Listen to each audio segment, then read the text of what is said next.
I was never given a name. From the start, I was only ever called a monster, a fiend, and a wretch. Never by the name of he who made me. Not that I would name him. He would prefer history never knew of our association. I would fulfill his wish.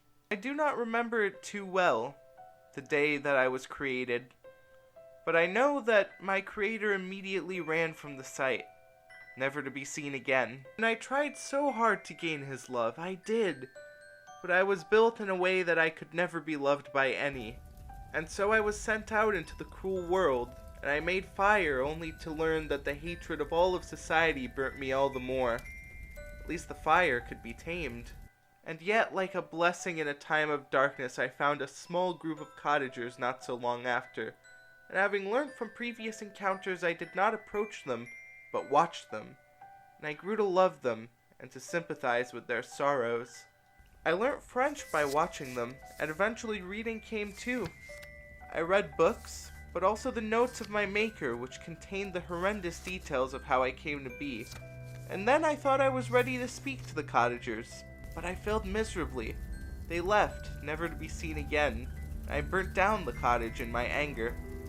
It was the worst I had felt in my life, which was really saying something. It was at that point that I knew of one last pursuit that might bring me some type of happiness, and it was he who brought me into this world. So I set off to his native country. The journey there involved many trials which broke down my spirit, and by the time I arrived I had taken multiple of my creator's kin in retaliation for what he did to me. It was not so soon after that I saw him, as I appeared between the trees, my accursed features illuminated by the lightning strike. It was then that he felt utter horror.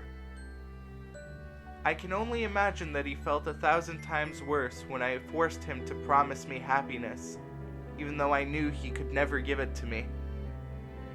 Back then, I fooled myself. For so long I had followed him everywhere, hoping that he would create the very thing that would bring me joy, and yet I had to watch him tear it apart, bit by bit, piece by piece. It had hurt me 1,000 times more than the flight of the cottagers ever did.